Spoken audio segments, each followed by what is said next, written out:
Good morning, everyone. My name is Ramesh Separad, Chair of OIAC's Advisory Board. And good morning. My name is Majid Salishpour. I'm Political Director for Organization Iranian American Communities.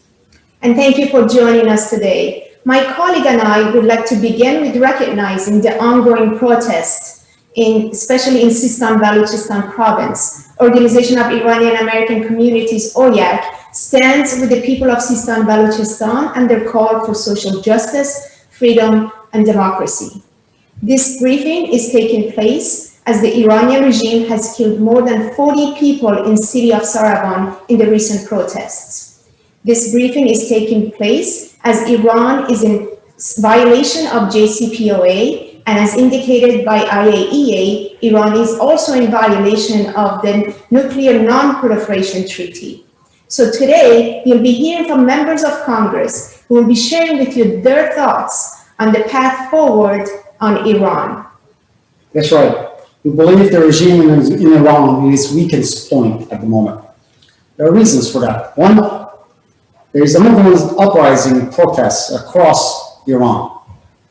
In fact, there is growing viable and organized opposition against the regime in its totality, which has exposed the regime's terrorist networks, its nuclear weapons program, and its ongoing human rights violations. Second, there are significant changes in the dynamics in the region, where many are rejecting the regime in its entirety. So our organization strives to reflect the voices of the Iranian people. Today, we will hear from bipartisan members of the United States Congress. On behalf of our community members in 41 states, we want to especially applaud and recognize the more than 150 members of the United States Congress who have co-sponsored House Resolution 118. And that number is growing. Yes, indeed. With that resolution, we are expressing support for the Iranian people's desire for a democratic, secular, and non-nuclear republic of Iran, and condemning violations of human rights and state-sponsored terrorism by the Iranian government. We have representatives of the Iranian American communities from across the United States who are joining us via Zoom today. Many of them live in the West Coast, and it's very early for them, so we want to welcome them to this event. And we want to welcome all of the hundreds of us who are joining us at this Zoom event. I also want to welcome members of the media. Yes, this briefing will be featuring remarks by several members of the House Committee of Foreign Affairs, Armed Services, Homeland Security, Budget, Judiciary, and Select Committee on Intelligence. So let's get started. Yes, indeed. Our first member of Congress and the main sponsor of House Resolution 118, who is a member of the Budget and Judiciary Committees, please welcome the Honorable Congressman Tom McClintock from California.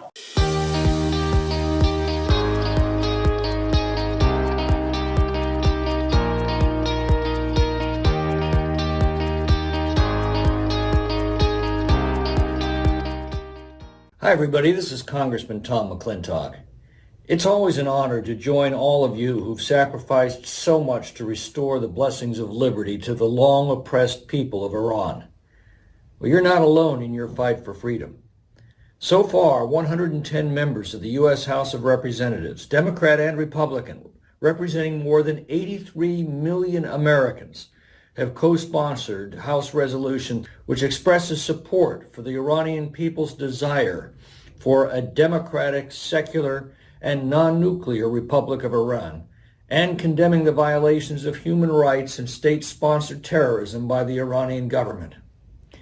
This is a strong statement that the people of the United States and their government want Iran's corrupt regime held accountable for its crimes against the people of Iran and their sponsorship of terrorism around the world. This resolution lays bare the Iranian regime's abuses of human rights and diplomatic norms, and it says with one voice, the world stands with the freedom fighters of Iran. For over 40 years, the United States had, in one way or another, attempted to encourage a change in behavior of the regime in Iran.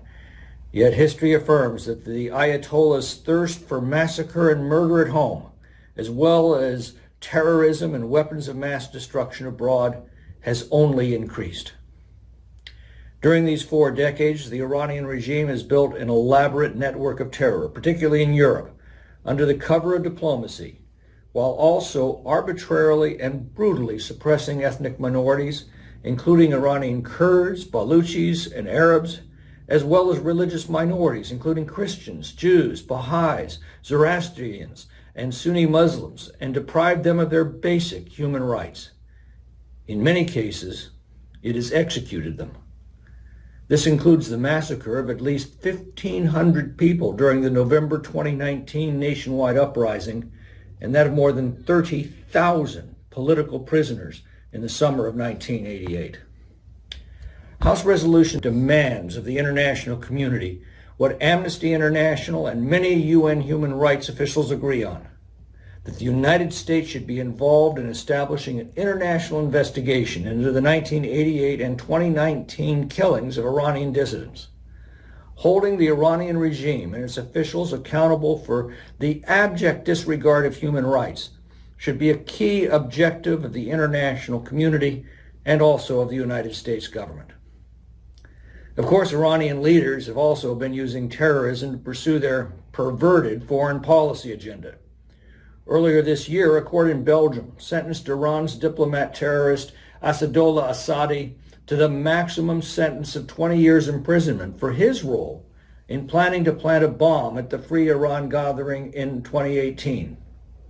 Many of you were present in that gathering to support this movement and to show support for Mrs. Miriam Rajavi's 10-point plan for the future of Iran. The Belgian court found that these individuals were part of a larger terrorist group within a specific Iranian intelligence service. This assertion is supported by the sums of money paid to these terrorists, the way information was gathered, the meetings in Iran about the plot, the misuse of their diplomatic status, and the making and testing of the explosive device in Iran itself. I encourage our government to listen to your demand and constructively engage Madam Rajavi and her Jeffersonian platform for a free, secular, and democratic republic in Iran. I'm encouraged that the new administration has promised not to lift the sanctions in order to bring Tehran back to the negotiation table and has demanded that it stop all nuclear enrichment work. That said, our national security, peace, and stability in the region, and the desire of the basic God-given rights of the Iranian people for freedom, demand that the United States remain firm when it comes to the Iranian government, as firmness is the only language Ayatollahs in Iran are known to understand. Ladies and gentlemen, the world stands with you, and the moment for the freedom of Iran is fast approaching. Thank you. Good day. We would now like to go to Chief Democratic sponsor of House Resolution 118, which as my colleagues just announced, more than 150 co-sponsors have joined the House Resolution 118. A senior member of House Foreign Affairs Committee and Subcommittee on the Middle East, North Africa, and Global Counterterrorism. Please welcome Congressman Brad Sherman of California. I'm hoping our connection is established with Congressman Brad Sherman of California.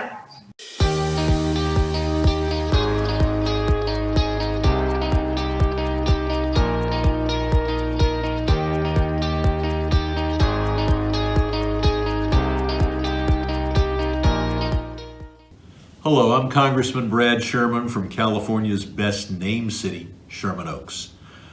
Iran is a culture that goes back at least 4,000 years, and it gave the world its first human rights document, the Cyrus Cylinder. So it's a travesty that Iranians today live under an oppressive, undemocratic regime, a regime that murders its own people and uses international aggression to distract its own people from its venal corruption. This must end. I'm the Chief Democratic sponsor of House Resolution 118, expressing support for the Iranian people's desire for a democratic, secular, non-nuclear Republic of Iran, and condemning violations of human rights and state-sponsored terrorism by the Iranian regime. The resolution highlights the recent arrest of an Iranian diplomat in Belgium for his conspiring to commit murder as part of a plot to bomb the Free Iran gathering in Paris, 2018, a gathering that I'm pleased to have been able to virtually address. This arrest demonstrates the willingness of the regime to use its diplomats and its embassies to commit acts of terror around the world, particularly against the United States, our citizens and officials, as well as to terrorize Iranians. I have been dedicated to helping those who are trying to achieve democracy in Iran, whether it's in meetings with the Prime Minister of Albania to make sure that Iranian exiles there are protected, or whether it is to fight against the hostage taking by the Iranian regime, particularly when they take American citizens as hostages. The Iranian regime also has arbitrarily and brutally suppressed ethnic and religious minorities, including the Baha'is, and it has deprived them of their basic human rights solely because of their religious beliefs. House Resolution 118 supports calls for the United Nations Security Council to work with the United States and our partners and allies to condemn the ongoing human rights violation perpetrated by the Iranian regime and establish a mechanism by which the United Nations Security Council can monitor and hopefully prevent such violations. We are all familiar with Iran's support for terrorism. Iran supports the Houthis, Hezbollah, and Hamas, and those are just the terrorist organizations that begin with the letter H. Iran is identified by the Obama administration and even prior administrations, then by the Trump administration, and now by the Biden administration as a state sponsor of terror, a leading force behind, for example, Assad's brutal killing of tens and hundreds of thousands of people in Syria. And of course, we cannot forget the Iranian regime's oppression of its own people. House Resolution 118 condemns Iran's state sponsor of terrorism, both at home and abroad, and recognizes the rights of the Iranian people to establish a democratic, secular, and non-nuclear Republic of Iran. With the introduction of this resolution, Congress sends a strong bipartisan message to Iran and its people that the United States does not tolerate the ongoing human rights violations perpetrated by the regime. Thank you very much. Thank you, Congressman Sherman. As you said, the Iranian regime has and continues to arbitrarily and brutally suppress ethnic and religious minorities across Iran.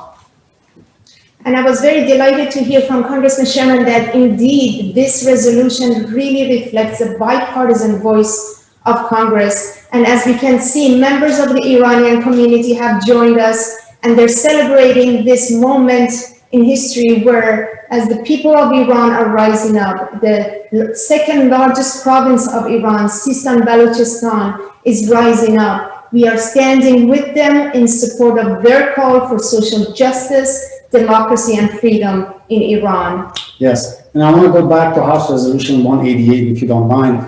It references the execution of over 30,000 political prisoners in the summer of 1988. It references the United States and UN's call for accountability relative to that massacre. It is important to hold the regime accountable for what it has done.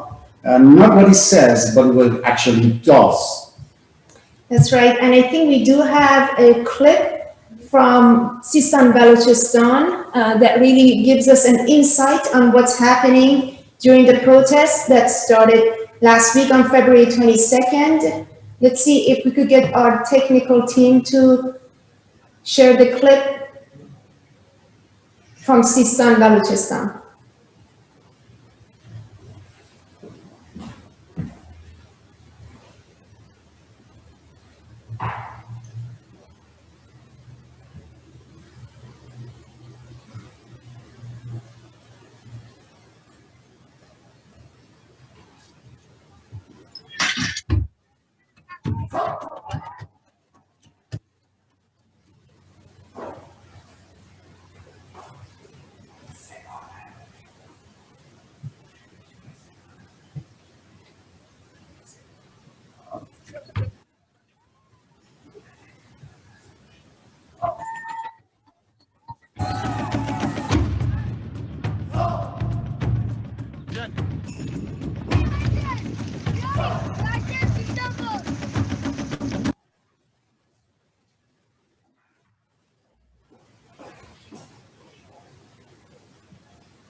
Our event today carries a very strong message for the people of Iran. You are not alone. We stand with you every step of the way, and as Dr. King said, we shall overcome.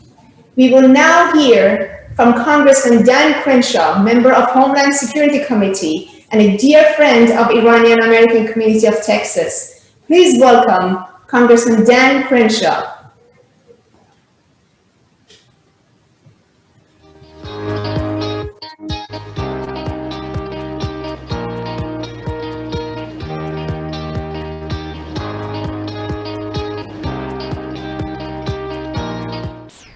Hi, I'm Congressman Dan Crenshaw from Houston, Texas, joining you today because freedom and human rights matter.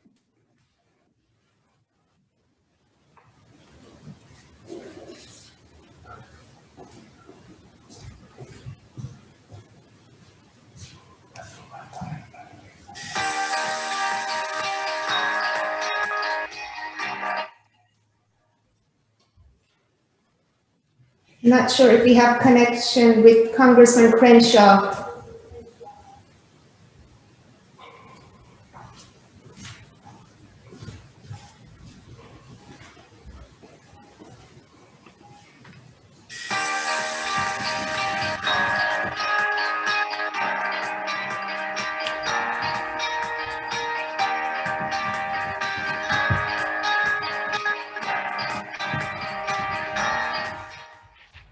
Congressman Dan Crenshaw from Houston, Texas, joining you today because freedom and human rights matter.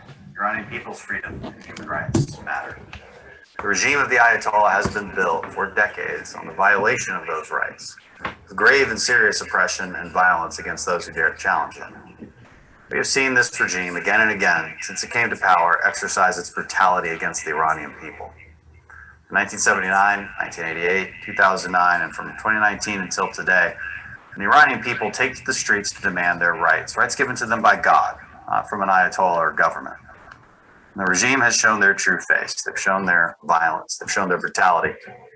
Recently, the European court found an Iranian diplomat guilty of terrorism for his role in the 2018 plot to bomb a gathering in Paris of Iranians. People like you, maybe even some of the people who are with us today. People who want nothing more than freedom for their country and the Iranian people.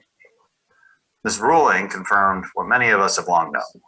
The Iranian regime is a state sponsor of terror, which actually went as far as to use protected diplomatic pouches to transport bombs intended for their fellow Iranians on European soil. We cannot allow the Ayatollah and his corrupt government to continue these atrocities and terror against the Iranian people. That's why I was proud to join Representative Tom McClintock's House Resolution 118 and support the rights of the people of Iran to a democratic, secular, and non-nuclear government that does not sponsor and prioritize terrorism over the human rights of its own people. We want the Iranian people to know we see what is happening in your country. We are with you. That's why more than 110 Republicans and Democrats joined this bill on its introduction. This sends a clear message to the new administration that it cannot be fooled by the regime like prior administrations have been. There is no moderation with them. There is no peacemaker among them. We cannot and must not legitimize them. We've seen the consequences of weakness and the successes of sustained and targeted pressure. We must recognize the brutality of the Ayatollah and his regime, and instead of staying silent and hoping things get better, we must proudly and openly stand with the brave Iranian people who are standing up and demanding to be recognized. They're demanding their God-given freedom and respect for their human rights. We support the Iranian people, not just because we oppose the Ayatollah, but because we know the Iranian people. As a Houstonian, I'm proud to say our city has approximately 70,000 residents of Iranian descent. They're business owners, doctors, professors, an astronaut, and a captain in the U.S. Navy. Many of whom I've actually gotten to know personally. I'm proud to stand with you and be your voice in this important and noble cause. Thank you. Thank you so much, Congressman Crenshaw. You're absolutely correct in saying that this regime has no reform in it. It is the state sponsor of terror, and their diplomats do, in fact, and have, in fact, carried bombs across into Europe. And as Congressman Sherman said earlier, in his remarks, a democratic, secular, non-nuclear republic in Iran is the solution for ending regime's human rights violation and international terrorism. Thank you very much, sir.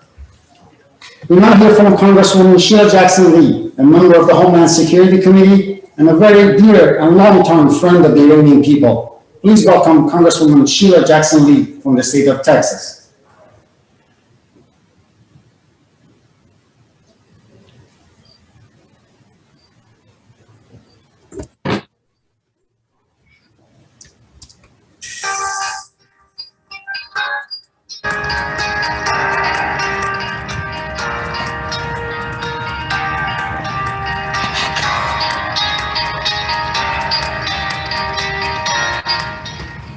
Hello, I'm Congresswoman Sheila Jackson Lee, and just as I've done over the years that I've been a member of the United States Congress, I'm enthusiastically supporting H.Res 118, which is supporting the Iranian people to have for them the freedom of a democratic, secular, and non-nuclear Republic of Iran, and to condemn human rights abuses and state-sponsored terrorism.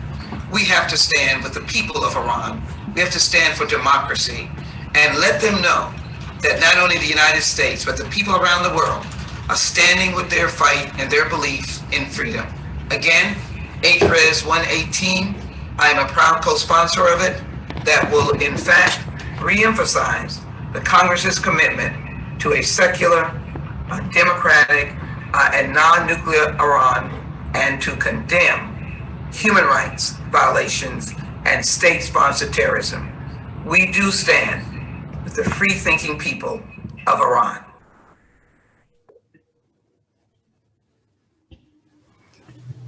It is good to hear from you, Congresswoman. Thank you so much for always standing for justice and freedom, particularly for the people of Iran. And I want to, ladies and gentlemen, I want to again say that we are delighted to hear from Congressman Steve Cohen, who is also a member of the Judiciary Committee and also chairs the Iran Human Rights and Democracy Caucus in the United States Congress. Please join me in welcoming Congressman Cohen from Tennessee.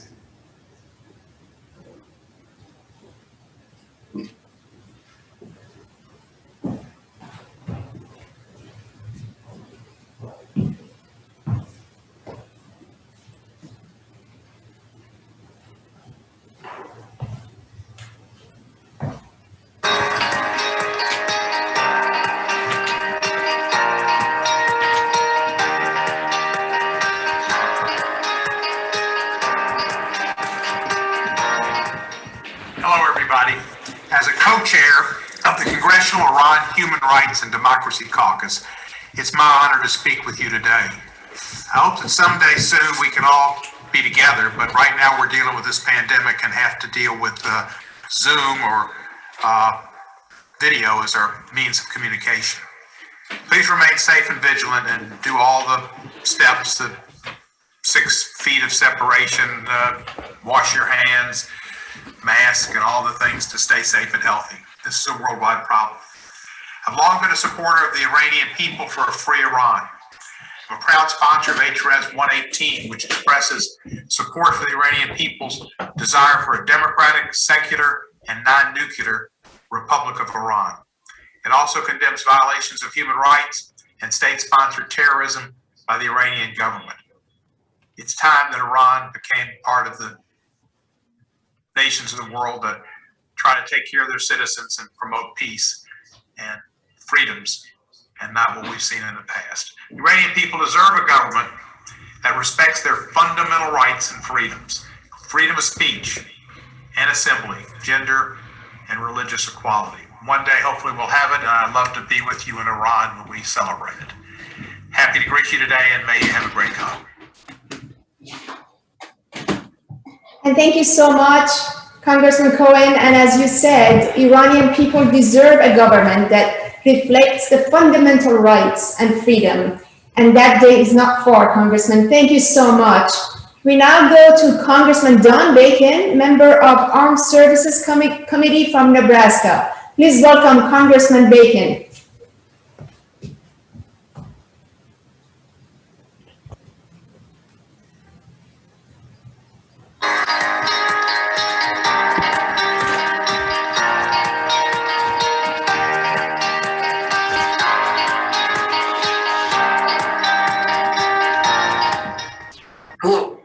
Salam Olay Sholem Shatere. I'm Congressman Don Bacon of Nebraska. Today I want to share a message with the Iranian people. To those who live in Iran and to the many thousands of Iranians who live abroad, including right here in the United States. The American people stand in solidarity with the Iranian people who today live under an oppressive regime. I share your desire for freedom and your basic human right to peacefully disagree with your government without fear of harm or imprisonment. I also wish to extend my heartfelt sympathy and compassion for those who've lost a loved one in the recent violence or have been forced to flee your home out of fear. Unfortunately, Iran continues to brutally repress its own citizens. Since 2017, the Iranian government has led peaceful protests in hundreds of cities across Iran with lethal force. Since these protests began, thousands of Iranian citizens have been killed or injured by Iranian security forces. In the 116th Congress, the House of Representatives passed House Resolution 752, which affirmed the rights of the people of Iran to free expression and condemning the Iranian regime for its crackdown on legitimate protests. This bill urged the United States administration to engage the United Nations Security Council and our international partners and allies to condemn the ongoing human rights crisis being perpetrated by the Iranian regime, and to establish a mechanism by which the United Nations can monitor and call attention to Iran's brutal and unlawful repression of its people. Unfortunately, since the House of Representatives passed this resolution a year ago, the human rights situation in Iran has continued to decline. According to the September 2020 Amnesty International report, we have learned that detained protesters were subjected to widespread torture, including beatings, floggings, electrical shock, mock executions, waterboarding, and sexual violence. And just a few days ago, the world was shocked to learn that a senior Iranian diplomat was convicted by a Belgian court for conspiracy to commit a murder in connection with a planned terror plot in Paris.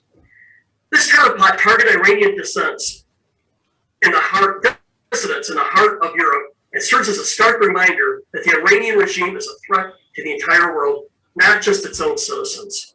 The Iranian regime remains the world's top exporter of terror. It simply cannot be allowed to continue brutalizing its own people and terrorizing others without penalty or consequence. For this reason, I will soon be joining my colleagues in the House of Representatives in introducing a new resolution condemning the actions of the Iranian regime. I look forward to swift bipartisan passage of this resolution in the House in the weeks ahead. In recognition of the persistent international threat posed by the Iranian regime, last week I also introduced the Iranian Arms Transfer Prevention Act of 2021, a new bill that seeks to reimpose the longstanding international arms embargo on Iran that the United Nations allowed to lapse last year. While there may be differences in opinion on how best to contain Iran's nuclear ambitions, one thing we can all agree on is that countries like Russia and China should not be selling weapons and dangerous technologies to the world's top exporter of terror. In closing, I want to reemphasize that I stand by you, the noble and virtuous Iranian people, in your quest for freedom and human dignity. In America, we believe freedom and liberty are granted by God, and a government exists to protect and defend these freedoms. I will continue to be a voice for freedom in Iran and support a peaceful transition of power that will one day give you the government that you deserve. Thank you, and Koda Hafez. Thank you very much, Congressman Bacon. Thank you for mentioning facts. And these facts are truly informative in making information available for decision makers regarding Iran. One of the facts you mentioned is that Iran remains the world's top exporter of terrorism. It simply cannot be allowed to continue brutalizing its own people and terrorizing others with impunity, I might add. Thank you so much.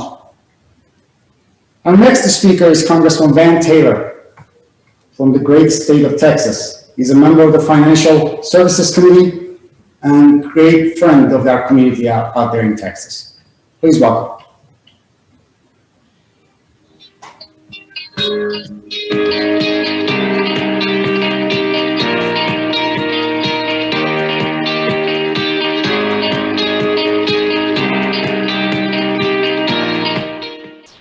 Hi, this is Van Taylor, Congressman for Texas's 3rd Congressional District, and we are home to many Iranian Americans, and it is my honor to participate in this year's Organization of Iranian American Communities virtual conference. Time and time again, the regime in Iran has proven that there is no limit to the violence that they will unleash to continue suppressing the rights and freedoms of their people. As a Marine who served in the global war on terror, I have witnessed firsthand the heartbreaking acts of violence perpetrated by groups like those in Tehran who seek to strip people of their humanity and destroy any form of a democratic society. Keeping this in mind, in Congress, I've continued to fight for the people of Iran by supporting legislation like H.Res 374 to condemn Iranian state-sponsored terrorism and express support for the Iranian people's desire for a democratic, secular, and non-nuclear Republic of Iran. Even before I came to Congress, I worked in the Texas state legislature to prevent the state of Texas from contracting with any company that would do business with Iran. Just this month, I joined colleagues in the House in urging the Biden administration to avoid re-entering the Iran nuclear deal until significant modifications are made to truly prevent Iran from gaining nuclear capabilities. I'm proud of the relationship that I have built with the Iranian American people of my community over the years and look forward to continuing to amplify their voice in Washington as we work to end oppression and uphold the values of democracy.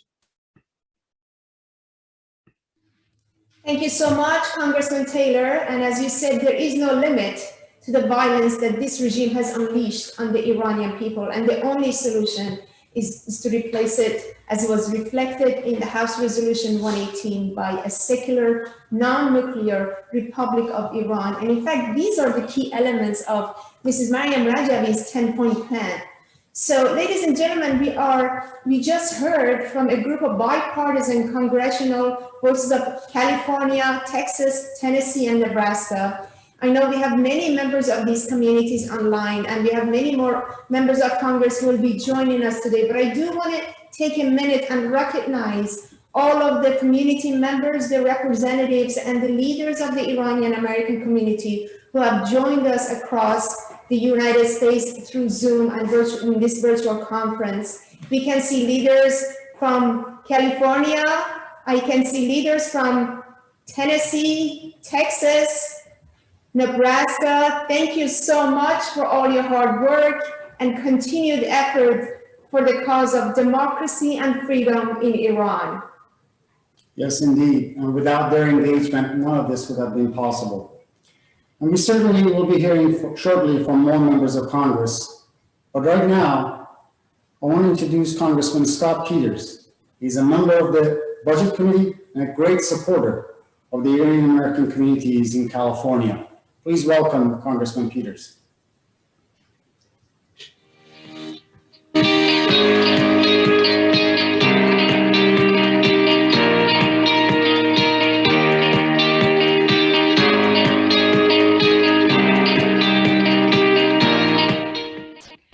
Hi, it's great to be with you today for this virtual conference in solidarity with the people of Iran.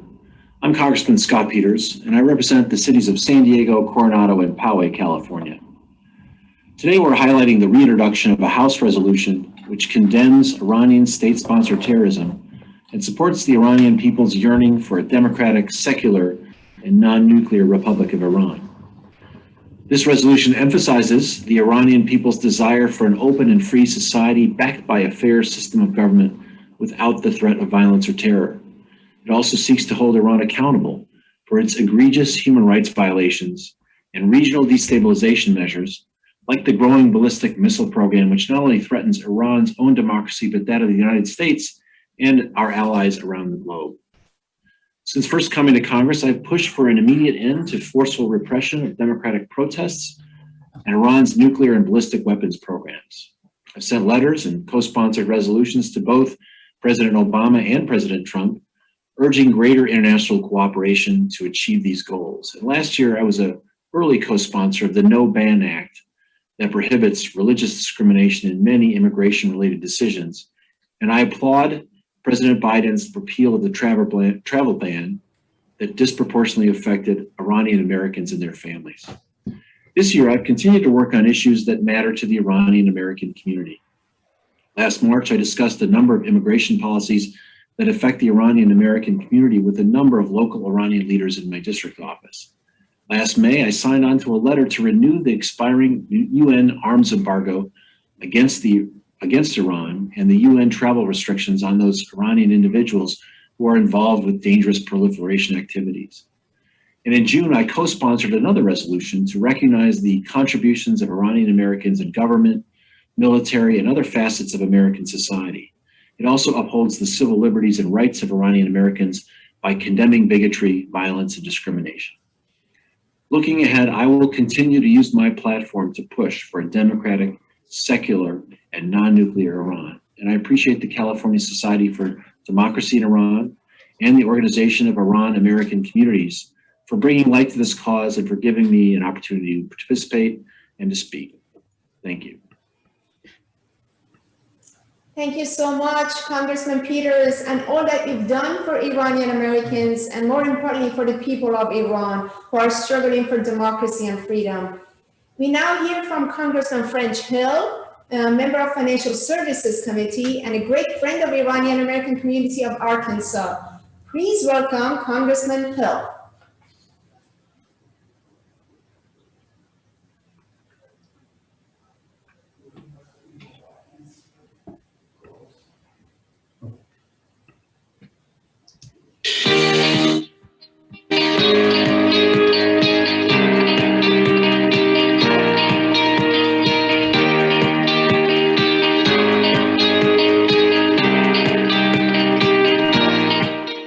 This is Congressman French Hill. I represent the 2nd Congressional District in the U.S. House of Representatives.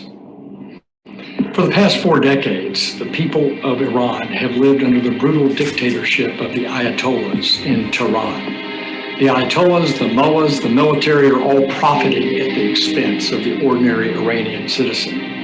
And the Iranians are calling for accountability. In the 116th Congress, Congressman Al Lawson and I introduced legislation to work to hold those leaders accountable by publicizing just how much they are profiting at the expense of their people.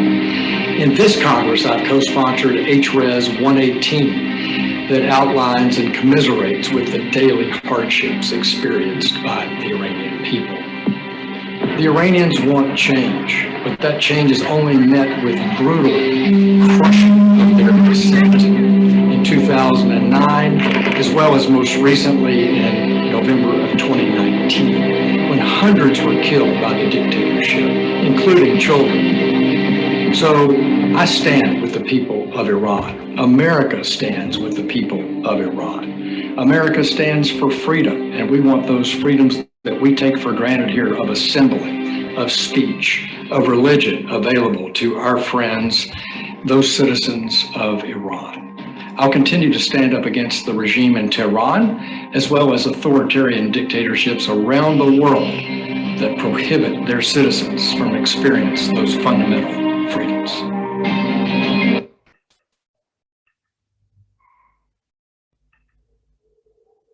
Hill, for your leadership and for highlighting that the people of Iran want change and that this change is coming soon. You now have the chance to hear a message from Congressman Michael Guest. He's a member of the Homeland Security Committee and the Subcommittee on Intelligence and Counterterrorism. Let's listen.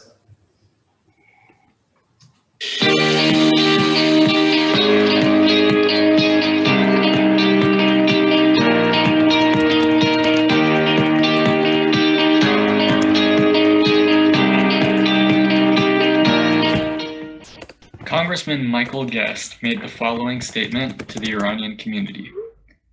I am proud to be an original co-sponsor of House Resolution 118 and to support you as we continue to fight for a free and democratic Iran, a free Iran where human rights are respected. For over 40 years, the Iranian people have suffered under an authoritarian regime that has refused to respect opposition, thought, and debate. As stated in House Resolution 118, the Iranian people have been deprived of their fundamental freedoms, for which reason they rejected monarchic dictatorship and are opposing religious tyranny. Even outside of Iran, the regime has continued to suppress opposition raised by Iranian communities around the world. In February, a Belgian court convicted an Iranian operative and diplomat for an attempted terrorist attack of an Iranian opposition gathering in 2018. The plot against the 2018 Free Iran gathering shows the regime's continued disdain for democratic values and the rule of law within and outside of Iran's borders.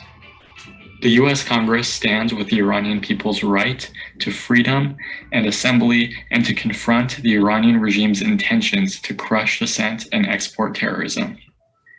We must continue to oppose the Iranian regime in the strongest of terms. This includes prolonging sanctions and other actions meant to deter the regime from obtaining a nuclear weapon. Allowing this regime to continue to exert tyranny will only result in the continued oppression of Iranian people and those that speak against the current authoritarian government. I will continue to work with members of Congress, federal agencies, and the Iranian American community to promote democratic values and a free Iran. Thank you all, and may God bless you. Congressman Michael Guest represents Mississippi's 3rd Congressional District. Currently serving his 2nd term, Congressman Guest is a member of the Committee on Homeland Security, the Committee on Transportation and Infrastructure, and the Committee of Ethics. Our sincere thanks to Congressman Guest and his continued support for democracy in Iran. And next we have Congresswoman Judy Chu, member of House Ways and Means Committee and a longtime friend of Iranian American community in California. Please welcome Congresswoman Chu.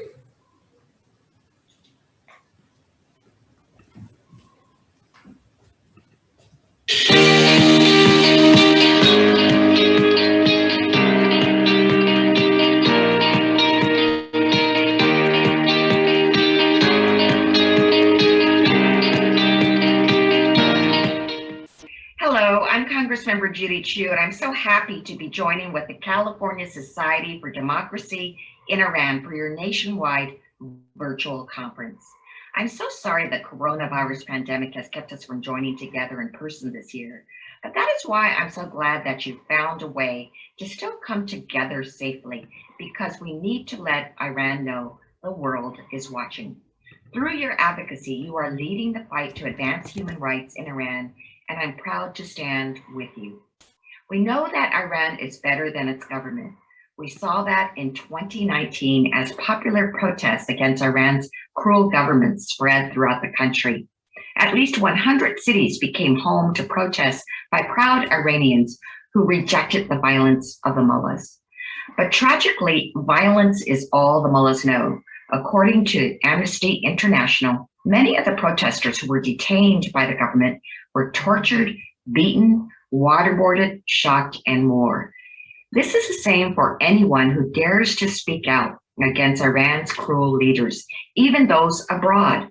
Iran's support for terrorism has extended far and wide, including to South Africa, where there was a plot to assassinate America's ambassador there, as well as Belgium, where just this month, an Iranian diplomat was sentenced to prison for planning a bomb attack at the 2018 Free Iran gathering.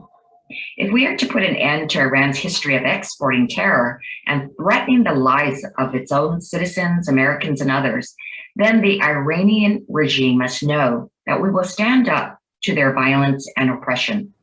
That is why I supported extending the UN arms embargo on Iran. And it is why I am a proud co-sponsor of House Resolution 118. This critical resolution condemns Iranian state-sponsored terrorist attacks and expresses support for the people of Iran who are engaged in legitimate and peaceful protests against the Iranian regime. I am proud that this resolution has over 100 co-sponsors already, which sends a clear signal to the people of Iran that they are not alone. And I'm particularly happy to know that there are so many Iranian American women activists taking part in this conference as well. The Iranian women who took to the streets to remove their headscarves and speak up for their rights took incredible risks, but they did it because they believed that they should have the right to make their own choices, and I'm proud to stand with them in this fight. The Iranian people deserve to be free from the harsh and violent rule of Iran's mullahs, and the world deserves to feel safe from Iranian support for terror and violence. I support your work to establish a free and democratic Iran that works with the US and others to build a safer world. So thank you all for your important work to promote human rights and a more free Iran. Thank you, Congresswoman Chu. Thank you for highlighting many important points. Among them, the Belgian case where an Iranian diplomat was found guilty for committing acts of terrorism. Iran's diplomat terrorists have been roaming European soil and across the globe for decades. Our colleagues, your colleagues, over 150, have co-sponsored House Resolution 188 to point that very fact. Let's watch a brief clip about the 2018 terror plot that was thankfully foiled. I think it will illustrate the point further.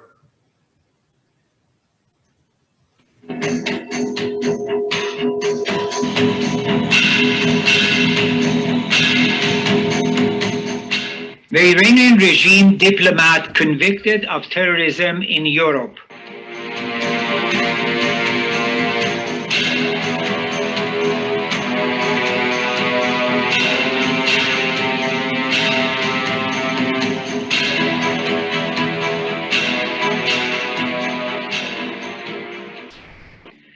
In a first ever development, an Iranian regime diplomat is convicted of terrorism in a court of law in Europe and sentenced to 20 years imprisonment. Asadullah Assadi, an Iranian regime diplomat based in its embassy in Vienna and charged with attempting to blow up the Free Iran gathering of tens of thousands of people at Villepinte, a suburb of Paris, on 30 June 2018. The most important target in this foiled bomb plot was Iranian opposition leader Maryam Rajavi. Assadi was arrested in Germany after he delivered a powerful bomb to his two accomplices in Luxembourg. The two were Amir Sadouni and Nassime Naami, who were later arrested in Belgium with a bomb in their possession. And the third one, Mehrdad Arefani in France. All were handed to the Belgian authorities for prosecution. After more than 2 years of investigation, the trial was held in Antwerp, Belgium. In a 62-page verdict on February 4, 2021, the court has ruled that all 4 defendants are guilty of attempted terrorist murder. The court found it proven beyond doubt that the first and second defendants were on their way to the Iranian opposition Congress with an explosive device to carry out a lethal attack under the operational leadership of the 4th defendant, Asadullah Assadi.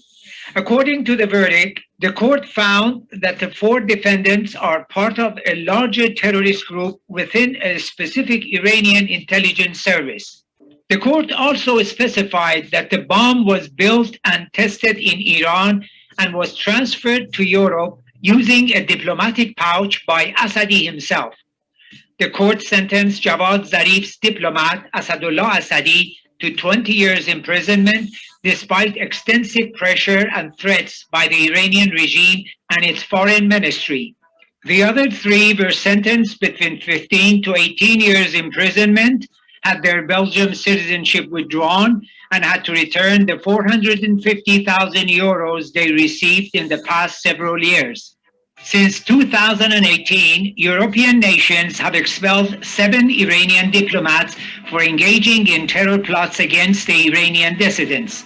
That includes 4 diplomats, including the ambassador, Ghulam Hossein Mohammadnia, expelled from Albania for terror plots targeting MEK facility, 2 from Netherlands and 1 from Paris. Indeed, the case in Belgium was a historic case in exposing Iran's terrorism on European soil. The regime of Tehran is hearing loud and clear from US Congress today on this topic. Our next member of Congress is Congressman Jody Hice, member of Oversight and Reform Committee and a great friend of Iranian American community of Georgia. Please welcome Congressman Hice.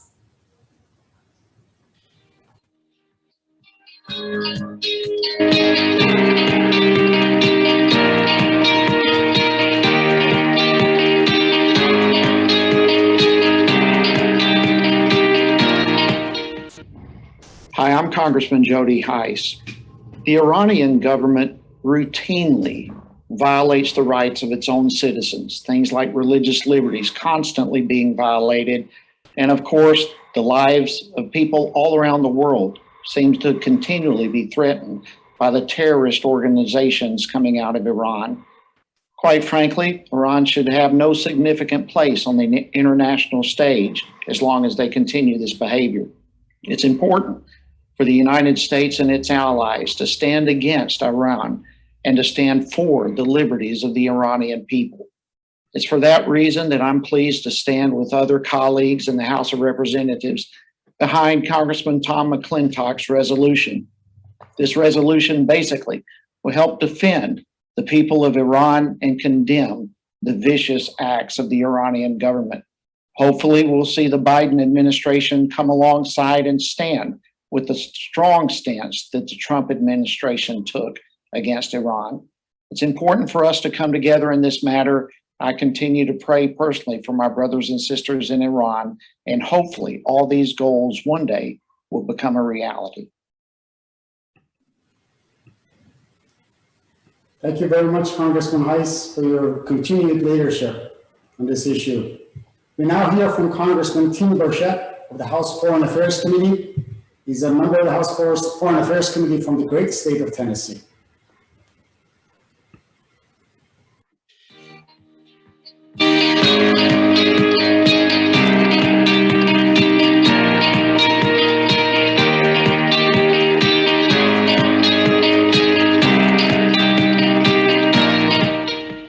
Hello, I'm Congressman Tim Burchett from the 2nd Congressional District in Tennessee. I just want to say hello to all the Iranian folks out there that enjoy freedom as I do. And as a proud member of the Foreign Affairs Committee, I want you to know we will always stand up to this regime in Congress.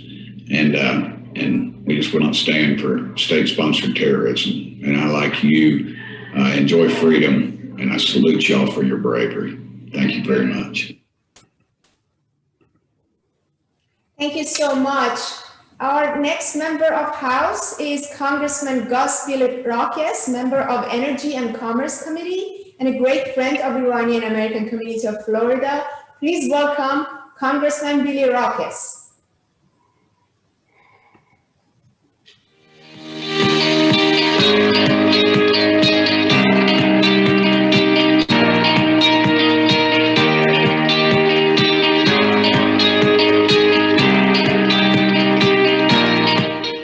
Hello, this is Gus Bilirakis. It's my pleasure to be with you today, although virtually, and hopefully we'll be together soon, face to face. But again, Iran has been a destabilizing force, an antagonizing force in the Middle East for far too long.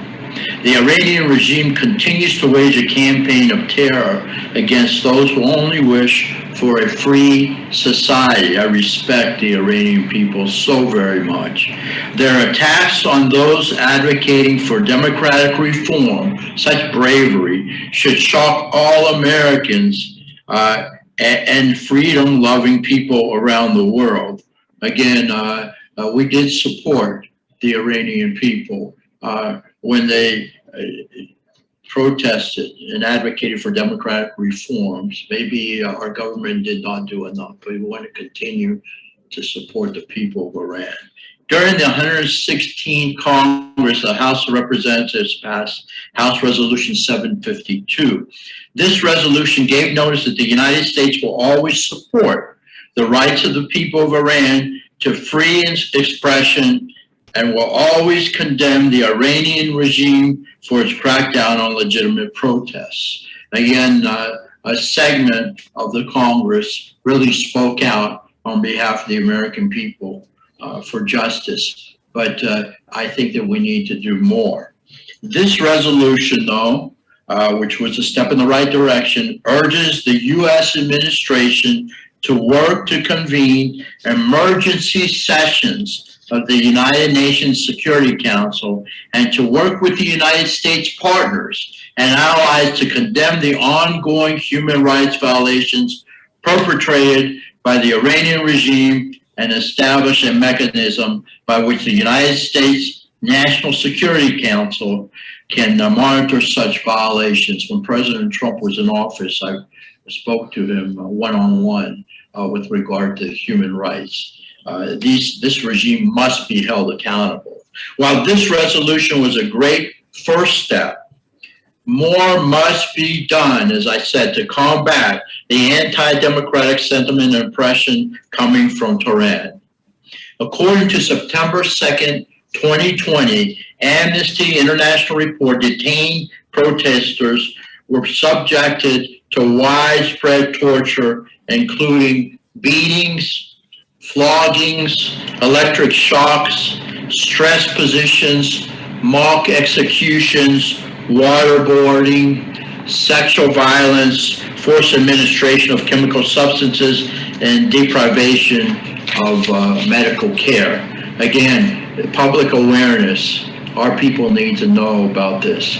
All the Iranian people are trying to do is have freedom of expression and live in peace and have opportunities. We cannot stand by and allow for the leaders of this terrorist regime to continue persecuting its citizens when the only crime their citizens are guilty of, as I said, is wanting a better life with more freedoms and democratic government, and they deserve that. I have spent my time in Congress fighting to defend the basic human rights of people all over the world, and I'm proud of the work we are doing to end the persecution around the globe of those who are simply exercising their basic human rights. We made quite a bit of progress personally when I went over to Africa, to Sudan, and released political prisoners who were just exercising their human rights. We must continue to empower the oppressed and ensure that their voices are not silenced under this difficult time. The United States will always stand with those fighting for the right to free speech and democracy. We will continue to stand with the Iranian citizens until their goal of a free and democratic society becomes a reality. The Iranian regime would love nothing more than to dismantle the West and the values we hold dear. As Americans, we must never let that regime succeed, or any other regime around the world. Thank you, and may God bless you. Thank you so much, Congressman.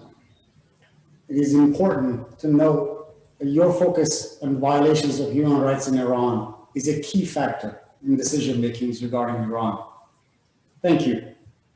We now hear from Congressman Paul Gosar, a member of Oversight and Reform Committee from the great state of Arizona.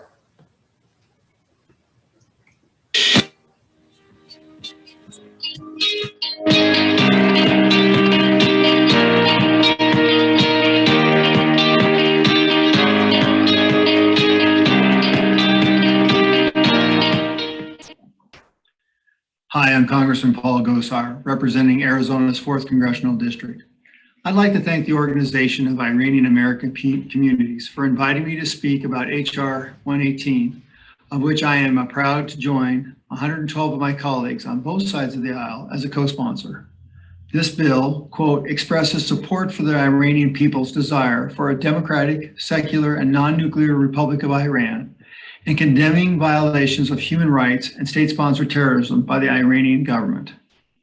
I applaud Belgium's recent decision to issue the maximum punishment of 20 years imprisonment to Iranian diplomat al-Assadi for masterminding the terror plot against the 2018 Free Iran gathering in Paris.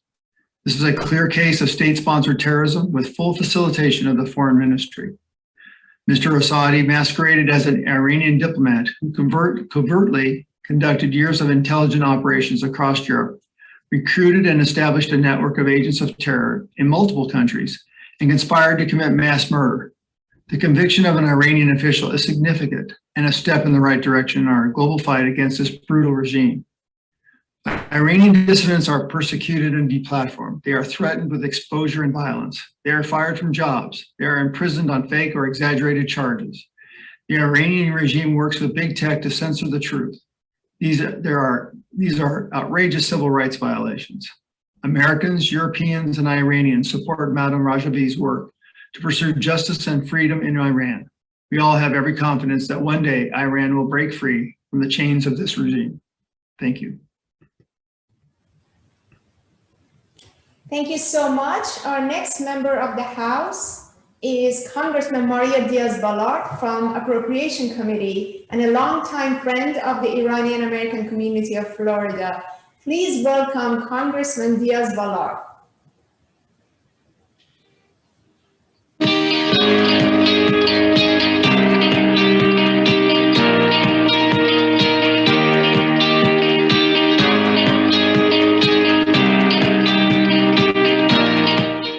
Thank you to the pro-democracy activists fighting to achieve freedom for the people of Iran, both in the United States, in Iran, and around the world. I proudly co-sponsored the bipartisan House Resolution 118, a resolution condemning Iran's state-sponsored terrorism and expressing support for the Iranian people's desire for a democratic, non-nuclear Iran. The terrorist threat of Iran's regime, it extends well past its borders. Last month, a court in Belgium sentenced an Iranian diplomat and his 3 accomplices for their role in planning to plant a bomb in the Free Iran gathering in 2018. Iran has also targeted the Saudi ambassador to the United States in Washington, D.C., and it's used its proxies to spread violence and terrorism in places like Lebanon and Yemen, and plotted other attacks throughout Europe. I strongly oppose the Obama administration's misguided Iranian deal, which bolstered the terrorist state of Iran without requiring any democratic change or liberation of political prisoners, respect for human rights, or the abandonment of terrorism. The people of Iran must have the right to determine their own future and to ensure that their rights of expression, religious belief, political opinion, assembly, and representative government are truly respected. The barbaric imprisonment and execution of the courageous pro-democracy activists must finally end. You see, I stand with the Iranian people against the dictatorship in Iran for freedom, democracy, human rights, prosperity, and a non-nuclear, non-terrorist Iran. Iran will be free. Thank you for your efforts for the freedom, the prosperity, the future of the Iranian people. Thank you very much, Congressman. Thank you for standing on the side of the people of Iran. And also thank you for co-sponsoring House Resolution 188. And thank you for the support for the secular, democratic, non-nuclear republic, the blueprint and the outline of which is clearly articulated in Madam Rajavi's 10-point plan for a future of Iran. And Congressman also said we will stand with the people of Iran indeed. Without a doubt. We now have a message from Congresswoman Nicole Maliotakis, a member of the House Foreign Affairs Committee from the state of New York.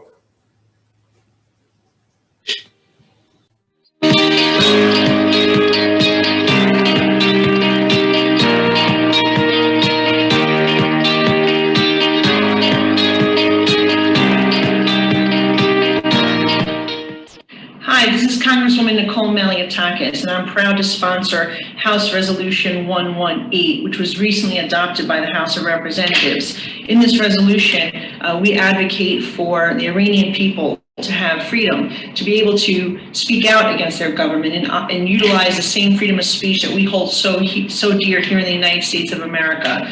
The Iranian people who are brave and willing to speak out against the regime, calling for non-nuclear solutions, and making sure that they have the freedoms to demonstrate is so critically important and something that I greatly support, not only as a member of the House Foreign Affairs Committee, but as a daughter of a Cuban refugee who understands that under certain regimes, you're unable to have those freedoms and liberties that we hold so dear in the United States of America. Thank you so much, Congresswoman Maliotakis. Ladies and gentlemen, so far we have heard from a very strong bipartisan support from Florida, Tennessee, New York, Mississippi, Arkansas, Georgia. All this is a reflection of the hard work of the Iranian American communities and the chapters across the United States, 41 chapters of our communities across the United States. Thank you for your continued support and advocating on behalf of the people of Iran and democracy in Iran. Yes, indeed.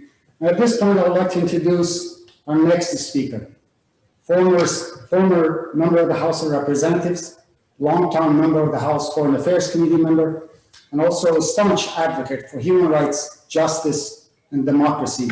Please welcome Judge Ted Poe.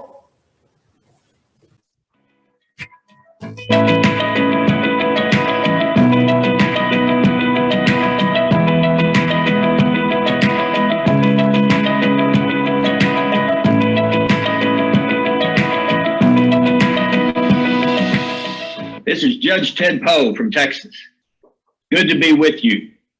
For decades, the mullahs ruling Iran have run an illegitimate regime that has been designated by the United States as the #1 state sponsor of terrorism in the world. As a former member of the House Foreign Affairs Committee and chairman of the Terrorism Subcommittee, I have reviewed countless intelligence reports affirming the mullahs' perverse war of terror on the world. You, the Iranian Americans, know the mullahs and what they have done in Camp Ashraf, Camp Liberty in Iraq. And remember, no one has ever been prosecuted for these crimes. The brutal persecution of your loved ones inside Iran is a government policy by the mullahs of terror on the people. We remember the 30,000 political prisoners massacred by the evil mullahs in 1988, the slaughter of civilians during the protests throughout Iran, the ongoing torture of political prisoners this very day and their families in Iran. These corrupt mullahs violate free, God-given rights of each Iranian. The perpetrators of these crimes take pleasure in the slaughter of the innocent. I am honored to stand shoulder to shoulder with your community while I was in Congress, and even now. I have been to France to meet the inspirational Madame Rajavi and attend your Free Iran gathering and see the passion for freedom and liberty that burns deep in your souls. I've also visited Camp Ashraf 3 in Albania and seen the resilience of the people there. It is to be admired. One of America's founders, Thomas Jefferson, said, "When governments fear the people, there is liberty. When the people fear government, there is tyranny." That's why the mullahs fear you, fear Madame Rajavi, fear the 10-point plan for a free Iran, because these terrorist tyrants fear liberty. They fear the freedom fighters of Camp Ashraf, and they fear you, the sons of liberty and the daughters of democracy. The world is no longer hospitable to tyrants in Iran that sow terror against its own people. And the protests in over 100 Iranian cities continues in spite of persecution. Most of those protests are done by the young. These protesters rightfully chant, the enemy is right here. They lie that it is in America. America is not the threat. The murderous mullahs are the threat. Yes, Ashraf's cry of liberty, resilience to tyranny, and the prayer of all Iranians to be free from this treacherous regime is loudly heard in the streets of Iran and the streets all over the world. The mullahs know their days are numbered. That is why this regime sent a diplomat terrorist to the heart of Europe to destroy Madame Rajabi and silence her and you, to delay the inevitable democratic regime change by the people of Iran, your organized resistance. But justice came to the Iranian government-sponsored terrorist, and he received a 20-year sentence by a European court. As a former judge, this justice in this court speaks louder than all the words of politicians in any country. The world and the United States will take note of the crimes by the mullahs. The world now completely understands the reckless regime's 40-plus years of terror against the people of the world. This is why the United States considers the regime the #1 state sponsor of terror. The world must and will hold these murderous mullahs accountable. The day of reckoning is now coming upon them. The days of the mullahs are numbered.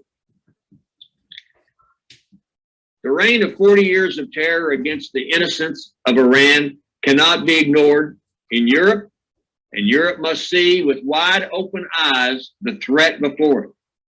So must the Balkans understand this. The United States must have no so-called talks or negotiations with the government of Iran, the outlaws of Iran, until there is accountability for 40 years of crimes by the mullahs against Iran, against the Middle East, against Europe, against the Balkans, and against the United States. Iran has sown the wind of terror. It now must reap the whirlwind of justice. And that's just the way it is. Thank you so much, Congressman Poe. And I know you've had the chance to meet with Mrs. Maryam Rajavi, as well as our loved ones in Albania, and all the work that you did on the issue of Camp Ashraf and Camp Liberty, and of course the broader issue of Iran democracy. So next we will hear from Congresswoman Debbie Lasko from Arizona. Congresswoman Lasko is a member of the Homeland Security Committee. Please welcome Congresswoman Lasko.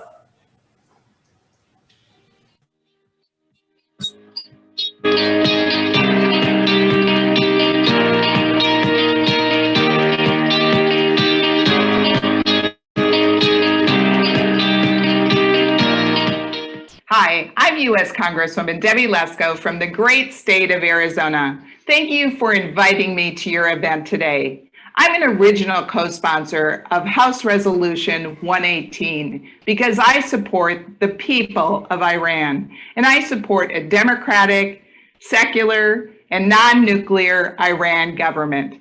Thank you for having me, and God bless you. Thank you very much, Congresswoman. Our next speaker is Congressman LaMalfa. His committee is Transportation and Infrastructure from the state of California.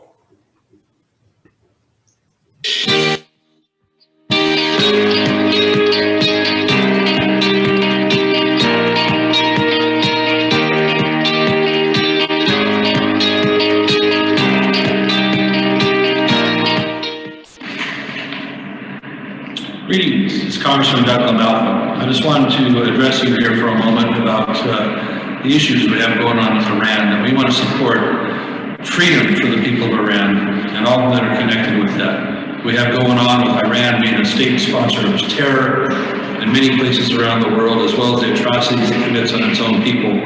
We just look for a freedom like we have in this country here. They want choices. Iran used to be a really great place with a culture that was worked well with Western culture. Nowadays, it does not. So I think what we all need to do is continue as a United States to be an ally to those folks that are battling and seeking freedom there. I hope the direction this Biden administration goes in giving more to Iran or somehow making them more credible in the world affairs does not go too far, because they have been not good neighbors in the Middle East, and we need to have our partners in the Middle East continue to be supported in order to overcome the regime that Iran is. So God bless you all. Thank you for letting me address you tonight. Let's stick together on this. And thank you so much, Congressman. We now have a message from Congressman Andrew Gabrino, member of Homeland Security from New York. Let's take a listen.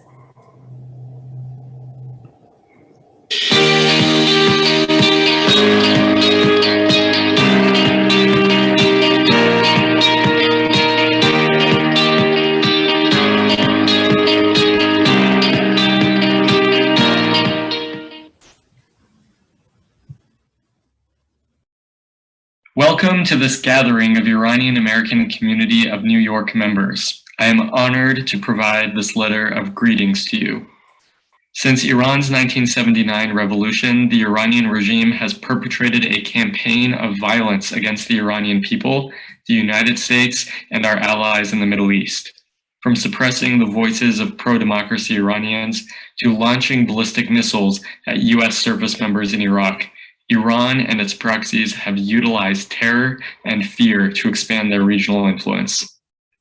As a proud co-sponsor of House Resolution 118, the Iranian Democracy and Human Rights Resolution, I believe it is important for the Iranian American community to make their presence known and to communicate with their leaders. Groups like yours reinforce the values that we as Americans hold so dear. I wish you a productive conference as you gather and make new and meaningful progress toward increased awareness. I send you my best wishes as you further advocate for a democratic, secular, and non-nuclear Republic of Iran, and encourage everyone to stay involved because your efforts truly make a difference. If I can ever be of service to any of you or your organization, please do not hesitate to let me know. Sincerely, Andrew Gabrino. Thank you so much, Congressman. Next, we'll hear from Congressman David Schweikart from the state of Arizona. I'm sorry.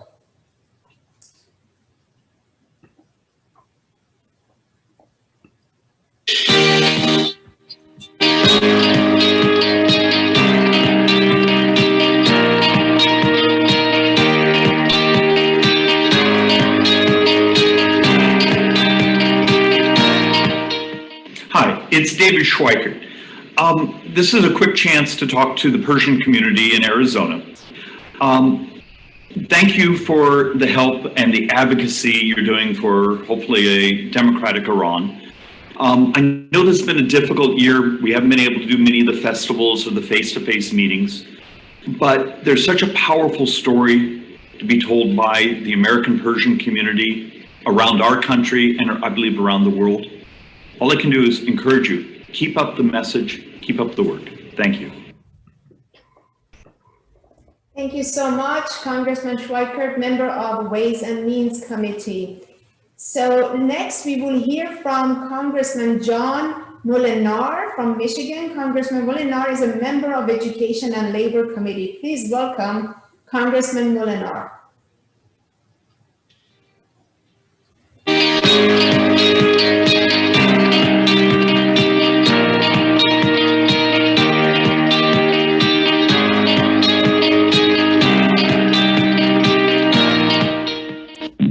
I'm Congressman John Molinar, and I want to thank you for the opportunity to speak with you today.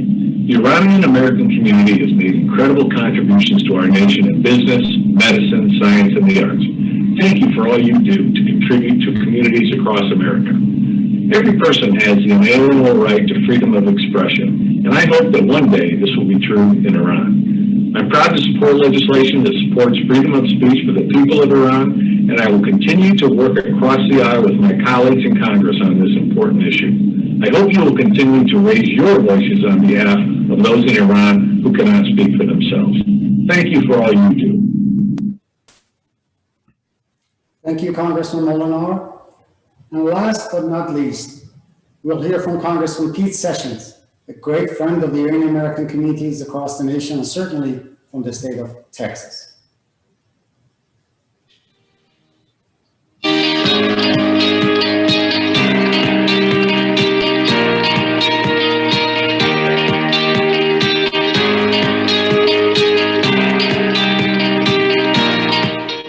Hello, Congressman Pete Sessions with a strong message to my friends in the Iranian American community.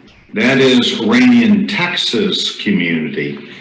My thanks to you for not only all the support that you give to the United States of America as we battle in the international community, the Iranians, but your love of freedom and opportunity to help this country to continue in its battle against terrorism and those who would plot and do bad things to honest and great people. So I hope that in the coming days that you have an opportunity to gather together to rekindle not only the love and friendship of the Iranian people and all those hardships that you've been through, but also a chance to focus on the future and how bright it is being in America. So God bless each and every one of you, and please know that Texas is the land of freedom.